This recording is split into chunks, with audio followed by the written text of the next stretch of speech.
Fear God and give glory to His name, for the hour of His judgment is come.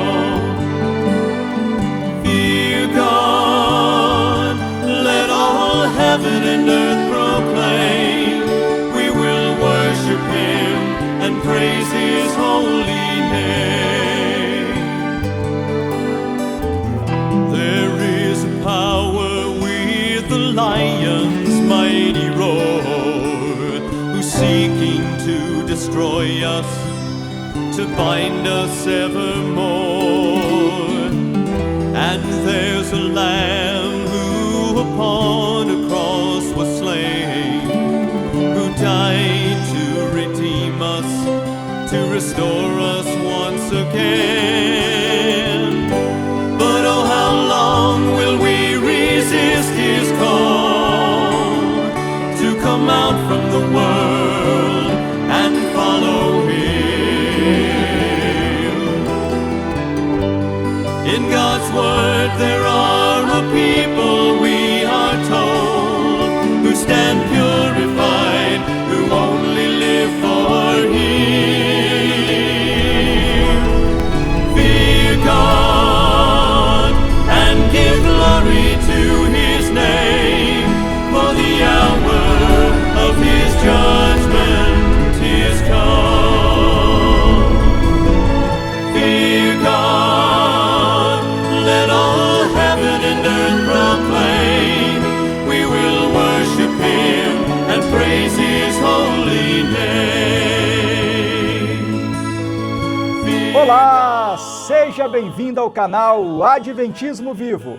Meu nome é Anderson Velten e neste trimestre estamos estudando o conteúdo da tríplice mensagem angélica de Apocalipse, capítulo 14. E a lição desta semana tem como título Os Últimos Enganos de Satanás. Na semana passada, nós estudamos sobre Babilônia, a grande meretriz, a mãe das meretrizes e das abominações da terra, lá de Apocalipse capítulo 17. Vimos que Babilônia oferece às nações o seu vinho adulterado. Descobrimos que esse vinho representa o conjunto de falsas doutrinas e práticas erradas que essa falsa religião induz as multidões a seguirem. E até listamos aqui vários dos ensinos que compõem o vinho de Babilônia. Nesta semana, nós vamos aprofundar o nosso estudo sobre alguns enganos específicos que Satanás tem disseminado pelo mundo afora. A parte de segunda-feira trata da antiga mentira da imortalidade da alma e da consciência na morte. A parte de terça-feira fala de Babilônia como centro da adoração ao sol. E a parte de quinta-feira, que trata da graça para a obediência, de certa forma, expõe a visão distorcida que Babilônia e suas filhas oferecem sobre a natureza do pecado e sobre o plano de salvação. Vamos começar então o nosso estudo? Parte de domingo, o caminho que parece direito. Vejamos já a pergunta de número 1. Quem é enganado por Satanás? Como entender essas palavras? Bem, o texto que a lição traz para fundamentar nossa resposta é Apocalipse capítulo 12, versículo 9, que diz que foi expulso o grande dragão, a antiga serpente, que se chama Diabo e Satanás, o sedutor de todo o mundo. Sim, foi atirado para a terra e com ele os seus anjos. Então, quem é enganado por Satanás? Apocalipse diz que é o mundo todo. E, de fato, a primeira epístola de João, no capítulo 5, versículo 19, afirma que o mundo inteiro jaz no maligno. Mas se é todo mundo, então não vai escapar ninguém? Não, não é bem assim. O que ocorre é que, da perspectiva do Apocalipse, o povo de Deus está no mundo, mas não é do mundo. Nós vimos isso na semana passada, lembra? Pois é, no Apocalipse, bem como no livro de Daniel e em outras partes das Escrituras, o povo de Deus é representado como se já estivesse no céu. Então, Satanás engana sim todo mundo, mas o mundo a que Apocalipse se refere é o conjunto daqueles que estão voltados para si mesmos e para a satisfação de seus interesses e prazeres. Em contraste com esses, existem alguns poucos que o diabo não engana. São aqueles que, embora estejam fisicamente no mundo, não são do mundo, pois fazem parte do reino da graça de Cristo, aquele reino sem território ainda, mas sobre o qual Jesus já governa lá do santuário celestial. Esses que estão no mundo, mas não são do mundo, vivem como estrangeiros e peregrinos nesta terra. São homens dos quais, de acordo com a Bíblia, o mundo não é digno, pois pela graça e pelo poder de Deus tem formado um caráter diferente, santificado, que busca a glória de Deus acima de tudo e também o bem-estar presente e eterno dos seus semelhantes. Vamos agora para a pergunta de número 2 da nossa lição. Leia Provérbios capítulo 14, versículo 12. Que aviso importante há nessa passagem? Bem, aqui nós temos o famoso texto de Provérbios capítulo 14, versículo 12, que nos diz o seguinte: há caminho que ao homem parece direito, mas ao cabo dá em caminhos de morte. Não é incomum que uma pessoa pense que determinada escolha seja correta e boa e que depois acabe descobrindo que aquela escolha não poderia ser pior. Mas, irmão Anderson, e quanto à nossa consciência? Não devemos seguir nossa consciência ou devemos ignorar a voz da consciência? A consciência é certamente muito importante. A consciência é uma das faculdades superiores da mente. Existem 5 faculdades ou capacidades da mente. 3 são superiores e 2 são inferiores. Esse é um assunto muito interessante e até instigante, mas não tenho como me aprofundar nele agora. Eu vou fazer aqui um brevíssimo resumo apenas para falar um pouquinho mais da consciência. Bem, as 3 capacidades superiores da mente são a consciência, a razão e o juízo. E as 2 faculdades inferiores da mente são o apetite e a paixão. A consciência é a faculdade que nos dá direcionamentos morais, indicando se um caminho é correto ou incorreto, bom ou mal. A razão é a faculdade que compara entre os aspectos positivos e negativos de cada decisão a ser tomada. O juízo é a capacidade de tomar uma decisão. O apetite é a capacidade de sentir fome e desejar o alimento. E a paixão é a capacidade de se afeiçoar a pessoas, coisas, lugares ou situações. O Espírito Santo nos fala por meio da voz da consciência. Com os profetas, o Espírito Santo fala de maneira mais sensível e evidente, por meio de visões e sonhos. Mas no dia a dia, de modo geral, o Espírito Santo usa a nossa consciência. Por isso, quando alguma proposta nos é feita, quando surge uma oportunidade ou temos que tomar uma decisão, a primeira coisa que devemos fazer é prestar atenção na voz da consciência, isto é, nos comandos normativos da consciência. Ela nos alertará de pronto quanto ao acerto ou o erro moral de nossas cogitações. Se a consciência nos disser, não vá por aí, indicando que determinada opção ou sugestão é errada, ruim e mesmo desnecessária, a chance de um caminho que nos é proposto ser mesmo um mau caminho é altíssima. É o caso de prestar atenção na voz da consciência e de imediato seguir por outro caminho. Mas se a voz da consciência for no sentido de que aquilo é correto, bom e mesmo necessário, aí é bom redobrar a cautela. É que por causa da queda da raça humana, de nossa natureza pecaminosa e principalmente de nossa experiência anterior com o pecado, o funcionamento da consciência ficou afetado. Nossa consciência não funciona tão bem como deveria funcionar. Ela está meio danificada. E o grau da avaria, o grau do defeito existente em nossa consciência varia, dependendo da profundidade em que a pessoa já desceu na prática do pecado. Se a pessoa já afundou muito na violação das leis morais e teve mais contato com as coisas mais sujas deste mundo, sua consciência tende a estar mais danificada. Se a pessoa não experimentou muitas coisas erradas, sua consciência tende a estar menos danificada. Entretanto, à medida que você vai aprofundando sua experiência de consagração a Deus, o grau do defeito na sua consciência vai diminuindo e a voz da consciência vai se tornando mais apurada e um meio mais seguro de discernir entre o certo e o errado. Mas, de qualquer forma, o que interessa aqui é que a consciência de todos os nascidos de Adão, de todos os descendentes de Adão, está danificada em alguma medida. E é por isso que Deus nos deu a sua palavra, a Bíblia Sagrada. Lâmpada para os meus pés é a tua palavra e luz para os meus caminhos. Quem sabe de memória a referência desse verso? Se você sabe de cor em que capítulo e versículo está esse texto, sem consultar na internet, escreva aí nos comentários. Quero ver quem sabe onde se encontra esse verso de cor. A Bíblia é um conjunto de livros escritos por homens que foram inspirados pelo Espírito Santo de Deus.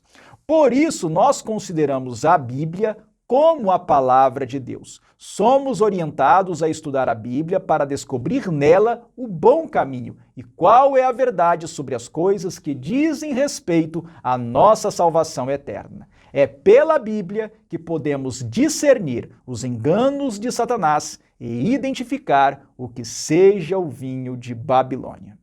Vamos então aprofundar nosso estudo sobre um dos mais perigosos enganos de Satanás neste tempo do fim. Vamos para a parte de segunda-feira de nossa lição, a antiga mentira da imortalidade. Vejamos aqui a pergunta de número 3. Leia Apocalipse capítulo 16, versículos 13 e 14, e capítulo 18, versículos 2 e 23. Que alusões ao espiritismo encontramos nesses versos? Bem, o texto de Apocalipse, capítulo 16, versículos 13 e 14, diz que da boca do dragão, da boca da besta e da boca do falso profeta saíram 3 espíritos imundos, semelhantes a rãs, e afirma que esses espíritos imundos são espíritos de demônios, operadores de sinais. Já o texto de Apocalipse, capítulo 18, versículo 2, afirma que Babilônia se tornou morada de demônios e covil de toda espécie de espírito imundo. Preste bastante atenção nisso. Morada de demônios e covil de toda espécie de espírito imundo. E Apocalipse, capítulo 18, versículo 23, diz que todas as nações foram seduzidas pela feitiçaria de Babilônia. Muito bem, então, que alusões ao espiritismo encontramos nesses versos? Você pode escrever que esses textos falam de espíritos de demônios que são operadores de sinais e que a queda espiritual de Babilônia é também por causa de sua associação com a feitiçaria, que é uma prática oculta de envolvimento com espíritos. O espiritismo moderno não é nada mais, nada menos, senão a antiga feitiçaria com uma nova roupagem, com um rótulo diferente. E sabe o que mais esses versos todos que nós acabamos de ler estão nos mostrando? Esses versos nos mostram que por rejeitarem a verdade da tríplice mensagem angélica e por darem ouvidos a falsas doutrinas, a Igreja Católica e as igrejas protestantes acabarão formando uma aliança tão grande com os mundanos e com os espíritas que acabarão se transformando numa grande religião espírita mundial. Você acha que eu estou imaginando isso? Ou acha que é exagero ou uma grande especulação de minha parte? Não, não é não. O espírito de profecia confirma essa conclusão. Veja este texto que se encontra no livro O Grande Conflito, a página 588. A linha de separação entre cristãos professos e ímpios é agora dificilmente discernida. Os membros da igreja amam o que o mundo ama e estão prontos para se unirem a ele. E Satanás está resolvido a uni-los em um só corpo e assim fortalecer sua causa, arrastando-os todos para as fileiras do espiritismo. Você pensava que o plano de Satanás se limitava a levar todo mundo à submissão ao Papa? Não, vai muito além disso. O Papa tem sua importância nesse esquema de engano dos últimos dias, mas ainda assim ele é apenas um intermediário. De acordo com Ellen White, em Testemunhos para Ministros e Obreiros Evangélicos, Satanás chama o bispo de Roma de braço direito de sua força.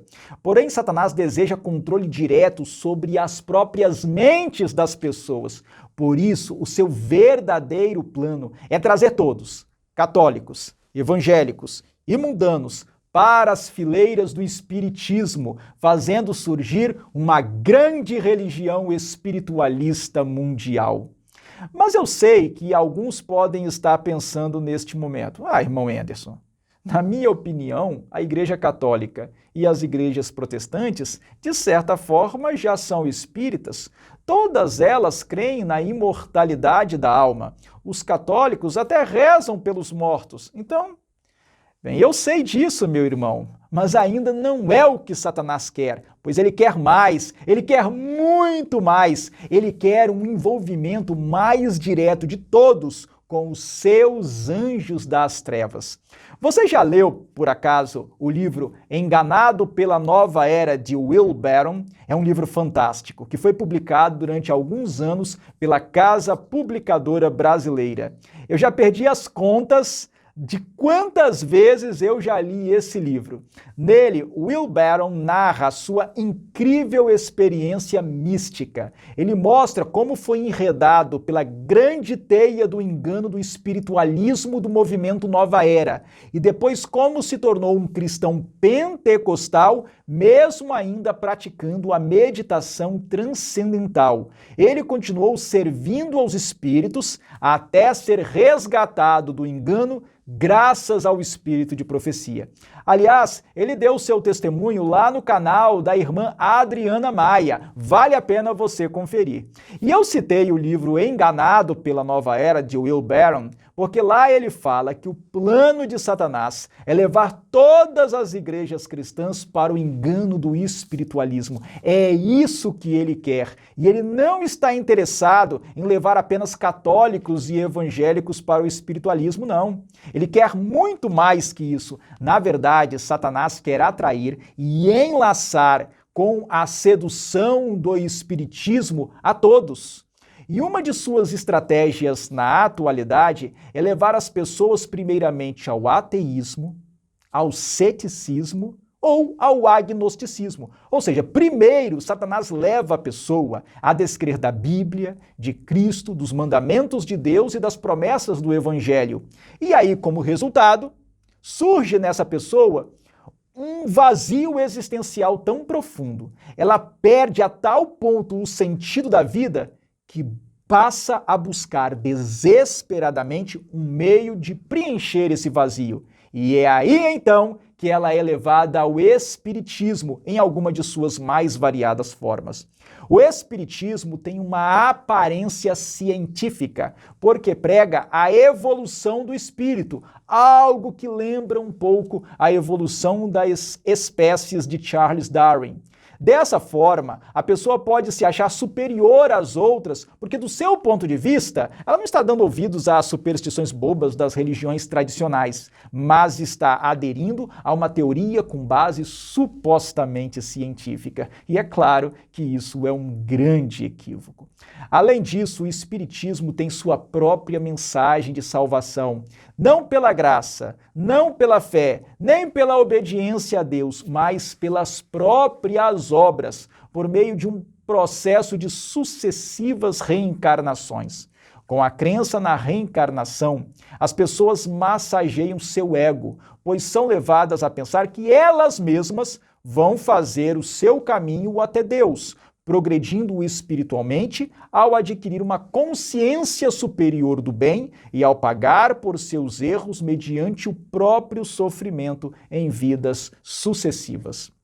Além disso, no Espiritismo, as pessoas não precisam se preocupar com as restrições e os limites impostos pela Bíblia, pelos mandamentos de Deus e pelos ensinos de Jesus e dos apóstolos. Cada um faz o seu caminho à sua maneira. Para Satanás, o que importa é que elas estejam desprotegidas pelos anjos de Deus, já que Deus não tem como abençoar quem deliberadamente transgride a sua lei. E assim, fiquem à mercê de seus anjos rebeldes, podendo ser guiadas diretamente por eles. Mas a verdade é que o Espiritismo é um engano. O Espiritismo começou naquela primeira mentira proferida no Jardim do Éden, quando, em uma verdadeira sessão espírita, Satanás usou o corpo da serpente como médium para conversar com Eva e dizer a ela: é certo que não morrereis. Mas nós que cremos na Bíblia, não precisamos ser enganados, não precisamos cair nessa mentira. Nós temos na Bíblia instrução suficiente sobre o verdadeiro estado dos mortos. Vejamos agora a pergunta de número 4 aqui da nossa lição. Que instrução Deus deu ao seu povo sobre a vida após a morte e sobre onde está a nossa esperança? Bem, há 2 trimestres nós tivemos uma lição fantástica sobre esse assunto, da natureza do homem, do estado dos mortos e da ressurreição. Assim, como nós estudamos esse assunto há pouco tempo, não precisamos nos aprofundar muito nele agora. Vamos apenas fazer um resumo. O importantíssimo texto de Eclesiastes, capítulo 9, versículo 5, nos diz que os vivos sabem que hão de morrer, mas que os mortos, diferentemente, não sabem coisa nenhuma. Esse é um texto muito claro, simples e direto a respeito do estado dos mortos. Ele prova que os mortos estão num estado de inconsciência. Essa é a verdade bíblica. O texto de Jó, capítulo 19, do verso 25 ao verso 27, apresenta a esperança da ressurreição já no Antigo Testamento. Jó afirma que o seu Redentor vive e que por fim se levantará sobre a terra, quando então, revestido seu corpo de sua pele, em sua própria carne, ele verá a Deus. Jó diz que seus próprios olhos verão o Redentor, não outros. De acordo com Paulo, em 1 aos Tessalonicenses, capítulo 4, versículos 16 e 17, a esperança de Jó se concretizará na segunda vinda de Cristo, quando os mortos em Cristo ressuscitarão primeiro. Primeiro por quê? Primeiro porque os crentes vivos não irão para o céu antes que os crentes mortos ressuscitem. Todos serão arrebatados juntos. E por fim, Apocalipse capítulo 14, versículo 13, diz que os que morrem no Senhor estão dormindo e descansando de suas obras. Isso quer dizer que, como Jesus tinha dito a respeito de Lázaro, os mortos não estão conscientes, eles estão como que em um sono, o sono da morte. E aguardando o quê? Aguardando a ressurreição dos mortos.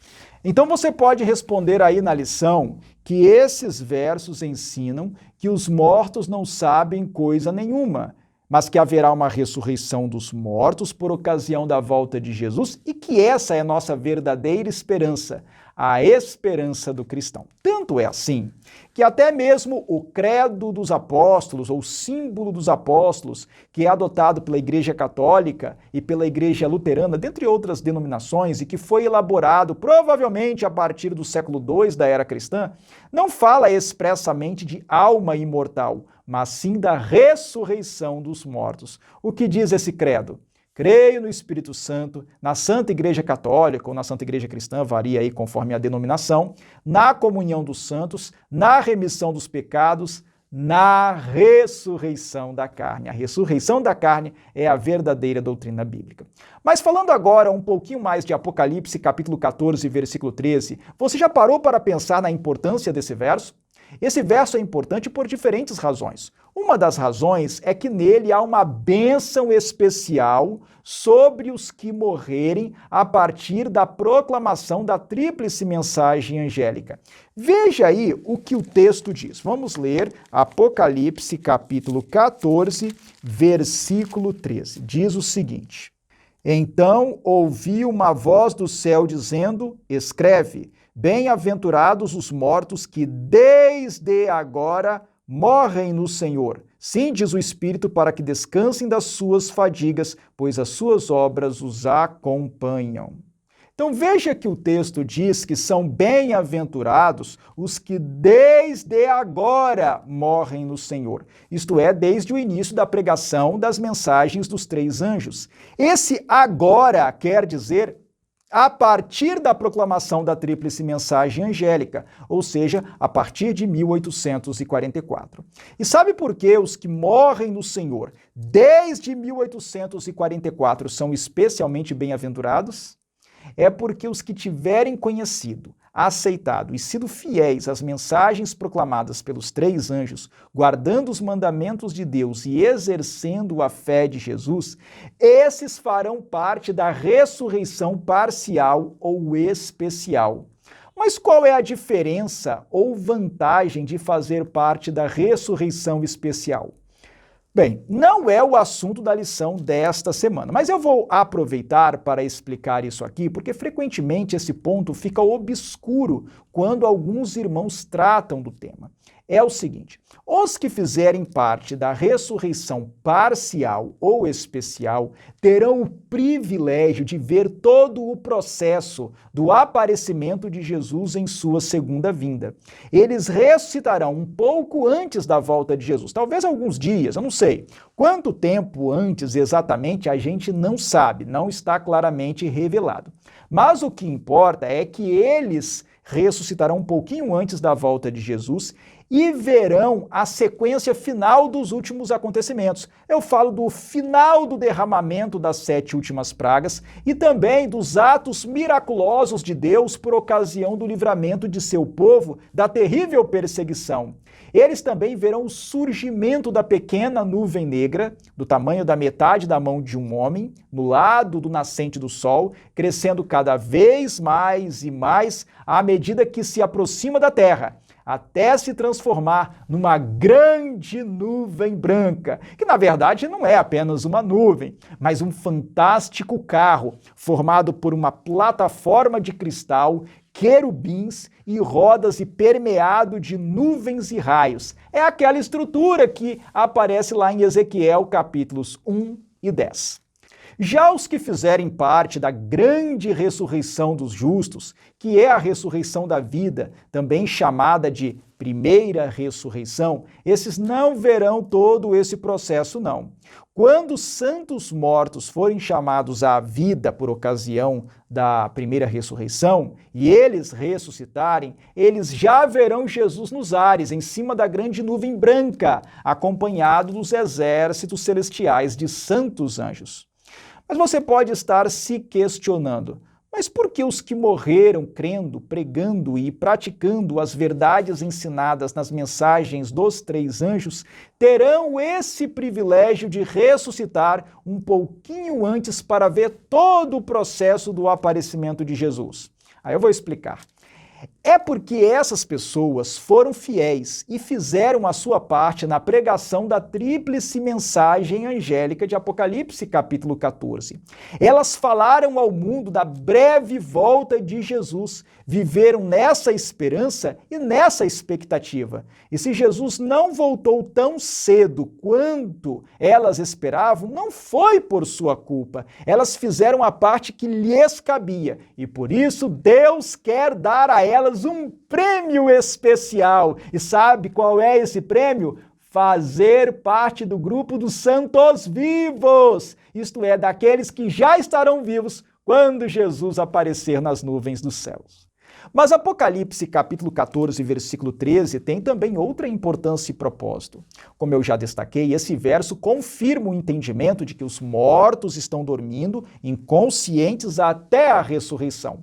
Ora, é muito apropriado que um verso que fale do estado dos mortos esteja associado à tríplice mensagem angélica, como uma espécie de complemento ou apêndice, pois essa é uma verdade muito importante neste tempo do fim, até mesmo por causa dos enganos que nos rodeiam e dos planos malignos de Satanás. Mas agora vamos tratar de outro engano, agora na parte de terça-feira da nossa lição, Babilônia, o centro da adoração ao sol. Vejamos aqui a pergunta de número 5. O que os profetas escreveram sobre a influência da adoração ao sol em Israel e em Judá? Bem, o texto de Ezequiel, capítulo 8, versículo 16, fala de uma visão que o profeta recebeu em que lhe foi mostrado um grupo de 25 pessoas no templo de Jerusalém, no antigo templo de Jerusalém, de costas para o santuário, voltadas para o oriente e adorando o sol. O segundo livro de Reis, capítulo 23, versículo 5, diz que o rei Josias destituiu os sacerdotes que os reis de Judá tinham nomeado para queimarem incenso a Baal, ao sol, à lua, aos demais planetas e a todos os astros do céu. Josias também retirou os cavalos dedicados ao sol que estavam na entrada do santuário e queimou os carros do culto ao sol, chamados de carros do sol, que eram monumentos ao Deus Sol. E por fim, a Epístola aos Romanos, capítulo 1, versículo 25, diz que os gentios mudaram a verdade de Deus em mentira, adorando e servindo a criatura em lugar do Criador. Foi isso que os pagãos fizeram. E foi isso que, lamentavelmente, os judeus, influenciados pelas nações pagãs, acabaram fazendo também. Então, o que você pode responder aí na lição? Você pode escrever que no antigo povo de Deus também houve aqueles que adoravam ao sol e que inclusive os reis de Israel e Judá tinham estabelecido sacerdotes do culto ao sol e monumentos de homenagem ao sol. Mas por que a lição está falando do culto ao sol? É pelo seguinte: o dia do sol acabou se transformando no dia de adoração e descanso do cristianismo. Veja só o que aconteceu, eu vou lhe contar. No primeiro século, os cristãos guardavam o sétimo dia da semana como dia de descanso e adoração. Há informação histórica que indica que os cristãos até faziam um pequeno culto na manhã do primeiro dia da semana. Mas como esse era um dia comum de trabalho, não era um dia de descanso, logo depois do culto, eles já iam para seus afazeres cotidianos. O domingo não era um dia especial naquela época. O problema é que, como os judeus ficaram muito mal vistos pelo Império Romano por causa de suas constantes revoltas, isso acabou influenciando muitos cristãos não judeus a verem com menos simpatia tudo que era de origem judaica, e isso incluía o sábado. Ou seja, para não serem confundidos com os judeus, muitos cristãos foram aos poucos abandonando a guarda do sábado. Mas mesmo assim, muitos outros cristãos continuavam observando o quarto mandamento como memorial da criação. Ocorre que, desde o segundo século, pelo menos, vinha se tornando cada vez mais popular dentro do Império Romano o culto ao Deus Sol. Alguns imperadores, como Aureliano, passaram a adorar o Deus Sol Invictus, ou seja, o Sol Invencível. E desde que tinha sido estabelecida a semana planetária no Império Romano, associando um planeta diferente a cada dia da semana, o domingo foi chamado de Dies Solis, o dia do Sol.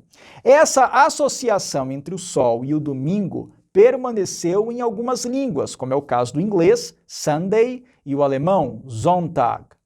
E aí entrou em cena um imperador de quem a gente sempre fala quando tratamos desses assuntos. Quem?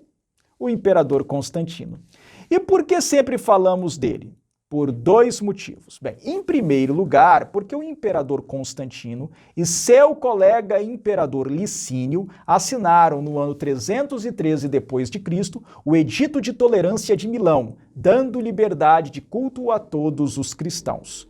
Constantino não queria mais que a força do império fosse dirigida para perseguir os cristãos. Em vez disso, ele achava muito melhor trazer os cristãos para o seu lado. Por isso, Constantino deu liberdade de culto para os adeptos do cristianismo. E daí em diante, Constantino passou a beneficiar consideravelmente a igreja cristã, inclusive pela transferência de propriedades para os líderes da igreja. Assim, de perseguida, a igreja passou para a condição de favorecida e protegida. Mas Constantino fez mais. Em março de 321 d.C., Constantino assinou a lei dominical mais antiga que se conhece. Vamos ver o teor desse decreto? Bem, o decreto diz o seguinte: que todos os juízes, todos os habitantes da cidade, todos os mercadores e artífices descansem no venerável dia do sol. Não obstante, podem os lavradores dedicar-se com plena liberdade ao cultivo dos campos, visto acontecer a miúde que nenhum outro dia é tão adequado à semeadura do grão ou ao plantio da vinha. Daí que não se deve deixar passar o tempo favorável concedido pela providência celeste. Por meio desse decreto, Constantino tentou agradar igualmente a cristãos e a pagãos adoradores do sol. Para os adoradores do sol, o decreto estava transformando em dia de descanso aquele que era chamado de venerável dia do sol.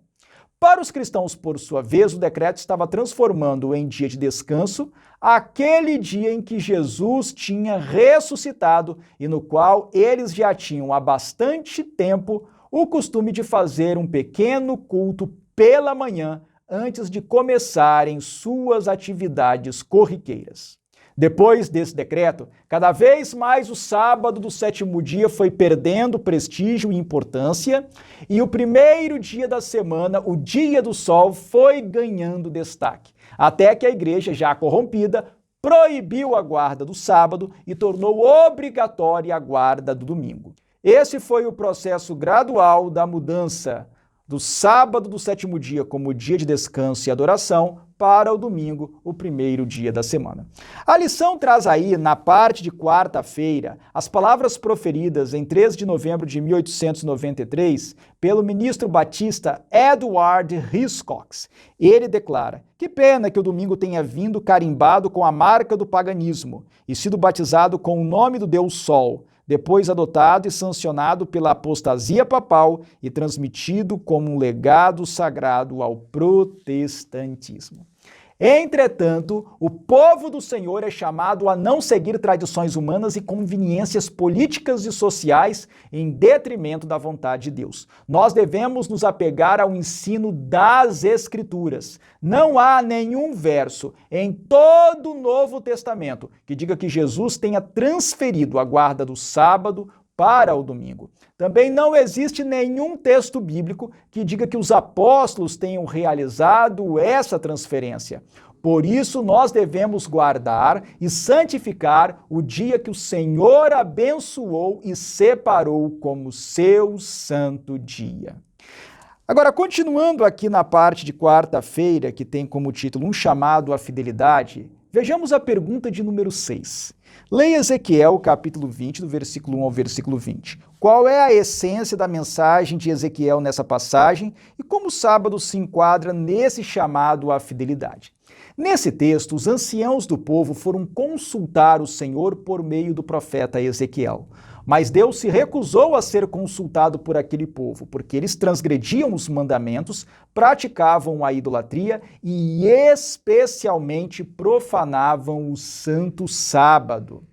E é nesse capítulo de Ezequiel 20 que existem 2 versos de nossa predileção como adventistas. Um deles é Ezequiel capítulo 20, versículo 12, que diz: também lhes dei os meus sábados para servirem de sinal entre mim e eles, para que soubessem que eu sou o Senhor que os santifica. Esse verso diz que Deus deu o sábado do sétimo dia para que servisse de sinal distintivo entre ele e seu povo, um sinal de santificação. E o outro verso é Ezequiel capítulo 20, versículo 20, que diz: santificai os meus sábados, pois servirão pois, servirão de sinal entre mim e vós, para que saibais que eu sou o Senhor vosso Deus.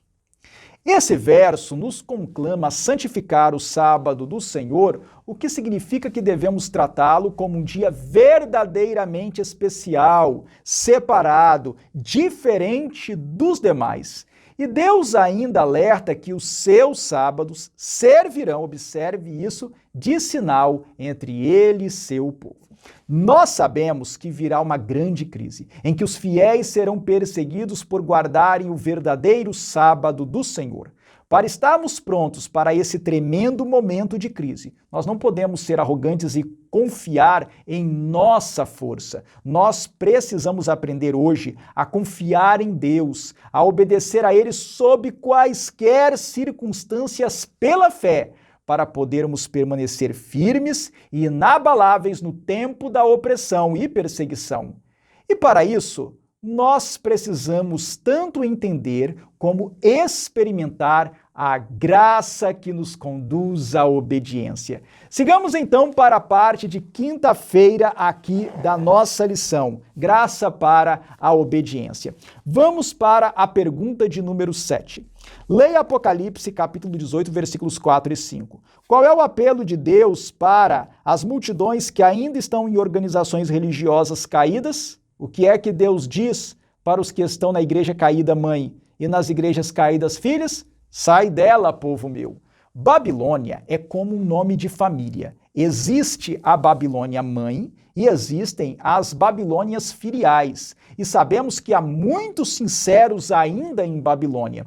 Do contrário, Deus não chamaria de seu povo aqueles que ainda estão em Babilônia e que ele convida para que saiam dela. São fiéis porque estão seguindo a Deus conforme a melhor luz que possuem. Algumas verdades ainda não chegaram ao seu conhecimento ou ainda não impressionaram suas mentes, mas Deus os chama: retirai-vos dela, povo meu. Esses aí são chamados a sair de Babilônia para não serem cúmplices em seus pecados e para não participarem dos seus flagelos. Se eles permanecerem nas igrejas caídas que compõem a grande família de Babilônia, mesmo depois de terem recebido suficiente luz e esclarecimento, serão considerados coniventes com os pecados de Babilônia e acabarão por sofrer os flagelos que sobrevirão a ela, as 7 últimas pragas da ira de Deus, que é a sua justiça contra o pecado. Uma vez que Apocalipse capítulo 18, versículo 4, diz que os sinceros devem sair de Babilônia para não serem cúmplices de seus pecados, isso nos traz a um tema importantíssimo, da máxima importância, que é abordado na pergunta de número 8. Leia 1 de João capítulo 3, versículo 4 e compare com Romanos capítulo 14, versículo 23. Como a Bíblia define o pecado? Como essas passagens bíblicas se harmonizam? A única definição bíblica correta de pecado encontra-se aqui na primeira carta de João, capítulo 3, versículo 4. Diz o seguinte: todo aquele que pratica o pecado também transgride a lei, porque o pecado é a transgressão da lei.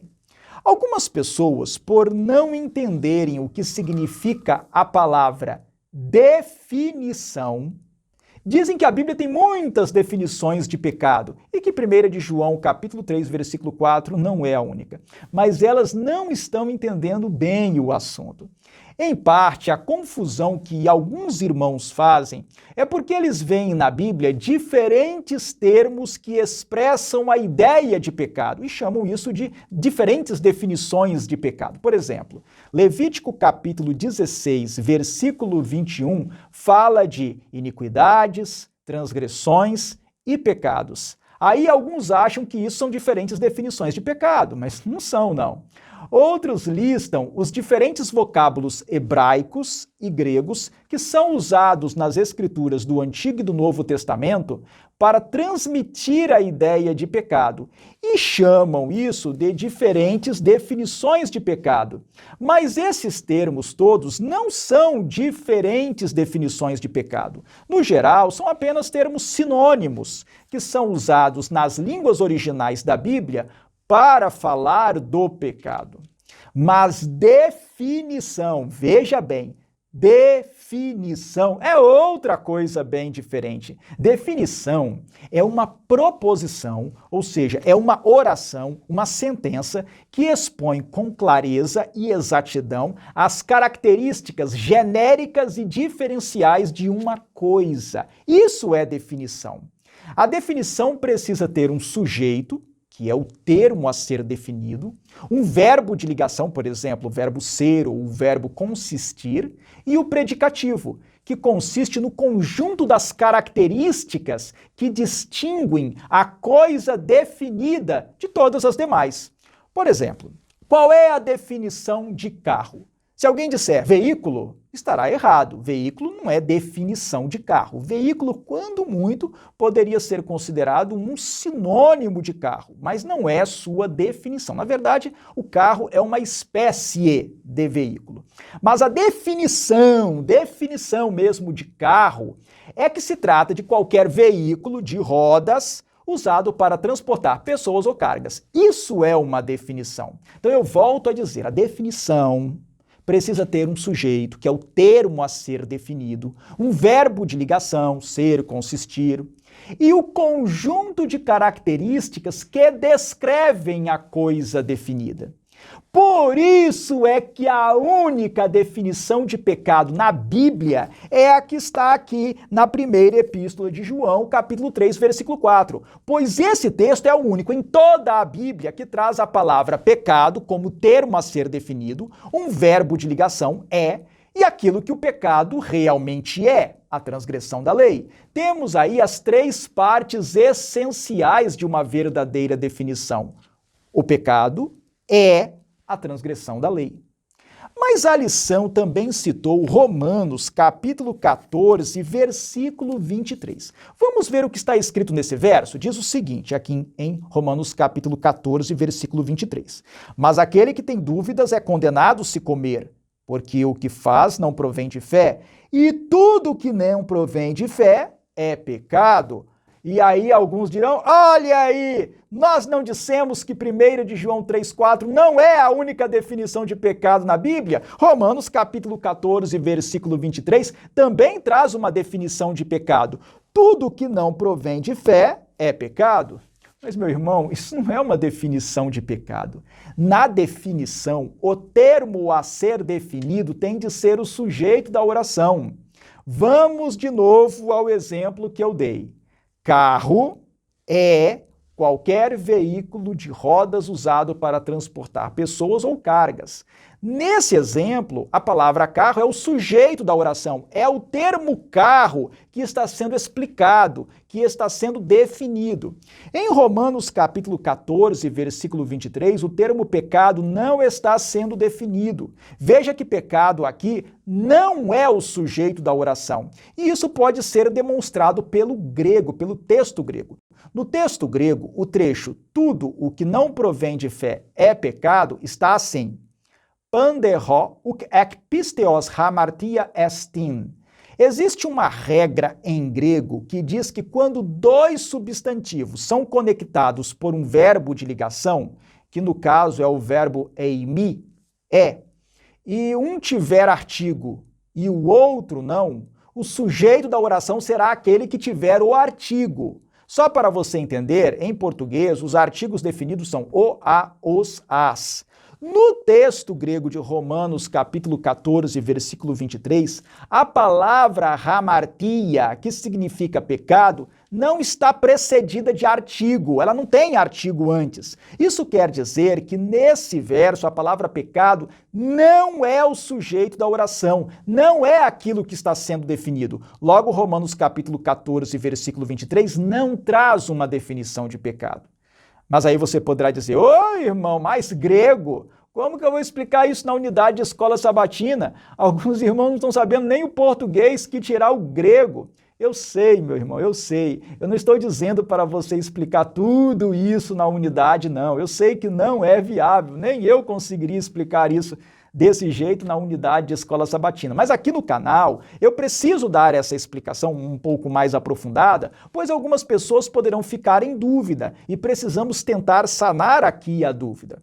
Mas se surgir o assunto na unidade de escola sabatina, você não precisa recorrer ao grego, não. Diga apenas o seguinte, irmãos, o texto que está explicando mesmo o que é o pecado é 1 de João, capítulo 3, versículo 4. Ali está claro que pecado é a transgressão da lei. Romanos, capítulo 14, versículo 23, não está definindo o que seja pecado, mas está mostrando uma situação que é pecado. Viu? Bem simples, nem precisou ir para o grego. E é isso mesmo. Romanos, capítulo 14, versículo 23, não é uma definição do que seja pecado, mas traz uma situação específica que é pecado. E que situação é essa?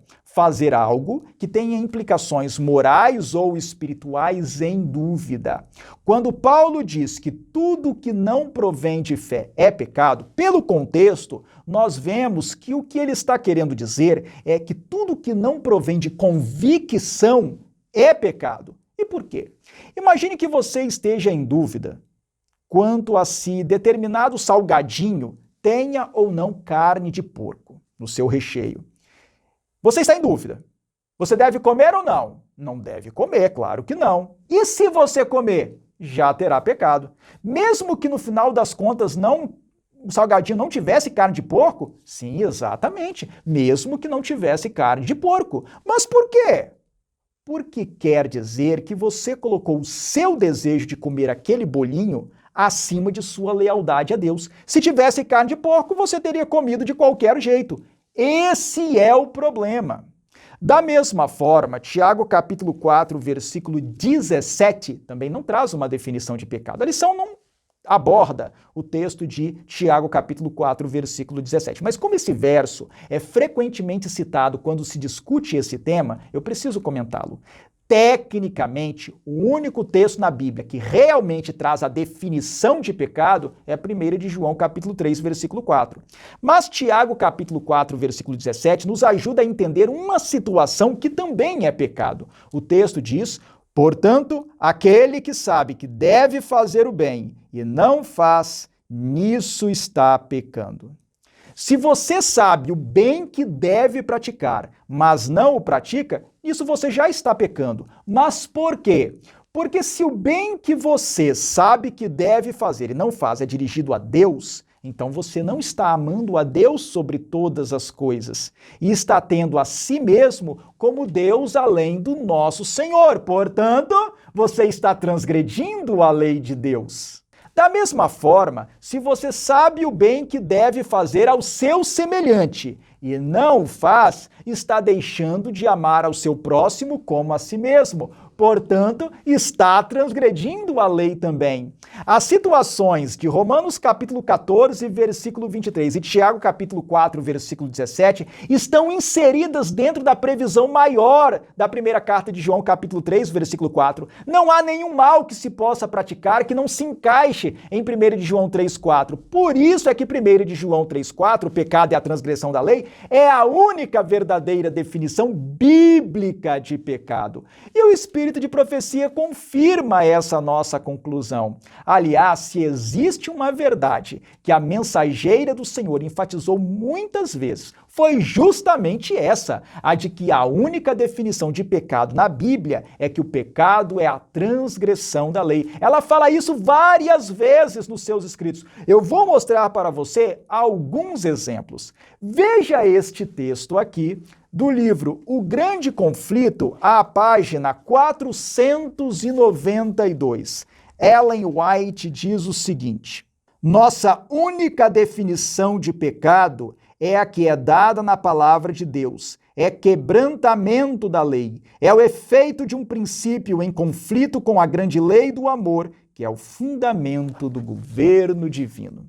Agora vamos ver este outro texto que se encontra no livro Fé e Obras, eu anotei aqui, na página 56. Diz o seguinte: pois bem, precisamos compreender o que é o pecado, a saber que ele é a transgressão da lei de Deus. Essa é a única definição dada nas Escrituras.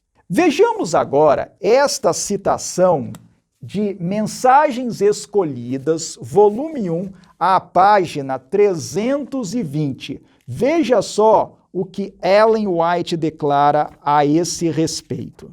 A única definição de pecado encontrada na Bíblia é: o pecado é a transgressão da lei.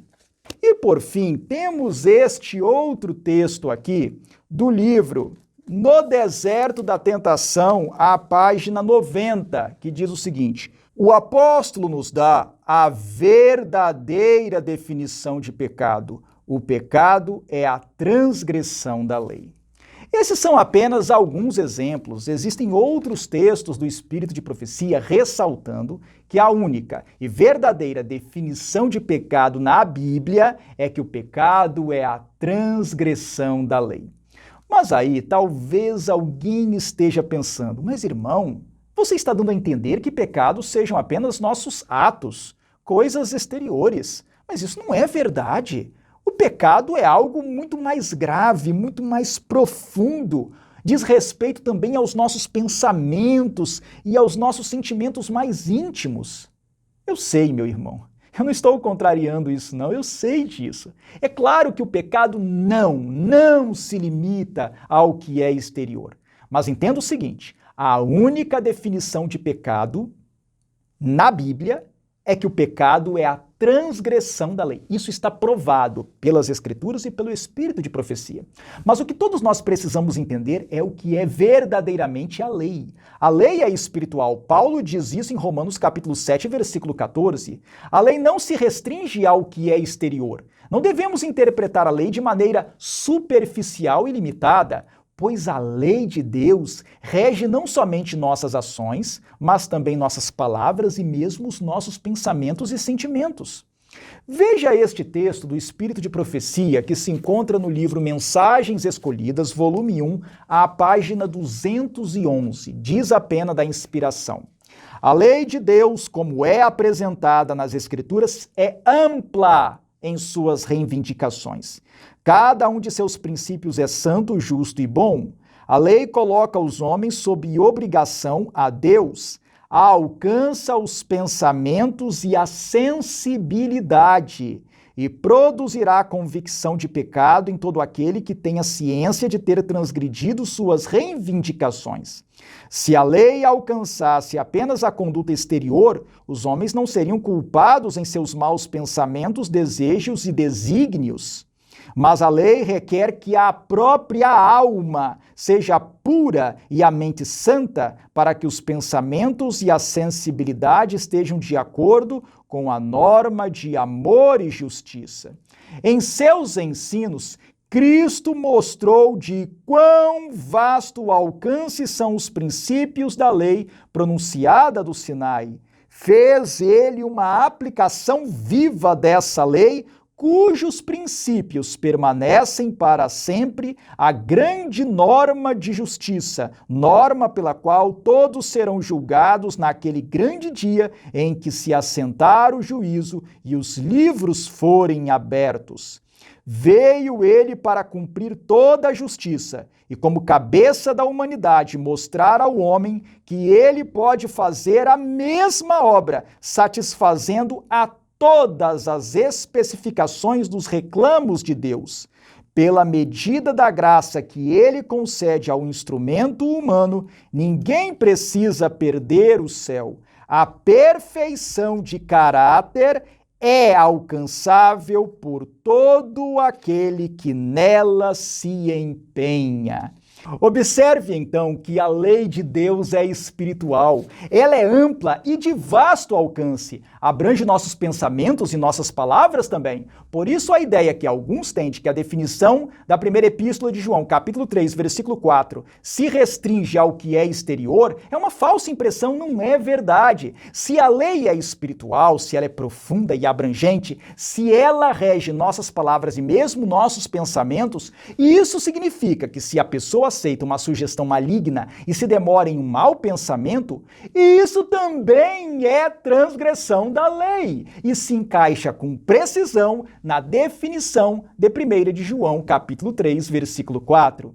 O sistema da Bíblia e do espírito de profecia é perfeito. Tudo se encaixa perfeitamente. A terminologia dos autores inspirados é ótima. Devemos confiar mais na linguagem bíblica e no que a Bíblia realmente diz em sua própria linguagem, em vez de tentar melhorá-la com abordagens filosóficas e teológicas.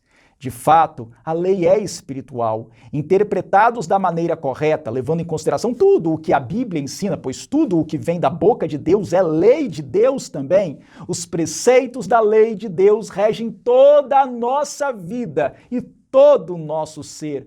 Todos os nossos atos, palavras e pensamentos devem ser colocados em harmonia com a lei espiritual de Deus, que é uma transcrição de seu caráter. Alguns acharão essa tarefa difícil demais, quase impossível, mas Deus nos dá o poder para vencer não somente maus hábitos, mas também para corrigir nosso linguajar, nossa conversação e até mesmo nossos pensamentos e sentimentos. E Ele quer fazer isso em nós, e Ele o fará. Essa é uma obra dele. Você por si mesmo não tem força suficiente para levar essa obra de transformação a bom termo, mas Ele é poderoso, Ele tem todo o poder. Você tem que confiar em Deus e fazer a sua parte. O Senhor prometeu fazer essa obra milagrosa em sua vida, para que você possa vencer seus maus hábitos, seus maus pensamentos, bem como todos os enganos de Satanás, suas falsas doutrinas e todas as seduções do mundo. Você só precisa permitir que a graça transformadora de Deus trabalhe em sua vida. A promessa de Deus é clara. Veja o que está prometido aqui na Epístola de Judas, nos versículos 24 e 25. Diz o seguinte: Ora, aquele que é poderoso para vos guardar de tropeços e para vos apresentar com exultação, imaculados diante de sua glória, ao único Deus, nosso Salvador, mediante Jesus Cristo, Senhor nosso, glória, majestade, império e soberania, antes de todas as eras e agora e por todos os séculos. Amém. Se você mantiver comunhão com Deus, se você permitir que o Espírito Santo realmente guie sua vida, Ele o protegerá das armadilhas destes últimos dias e produzirá em você um caráter nobre, puro e justo, tornando-o a cada dia mais semelhante a Jesus. Como escreveu o apóstolo Paulo em sua primeira epístola aos Tessalonicenses, capítulo 5, versículos 23 e 24, o mesmo Deus da paz vos santifique em tudo, e o vosso espírito, alma e corpo sejam conservados íntegros e irrepreensíveis na vinda de nosso Senhor Jesus Cristo.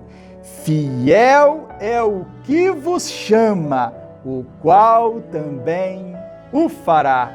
Essa é a promessa do Senhor. Confie nele e que Deus o abençoe.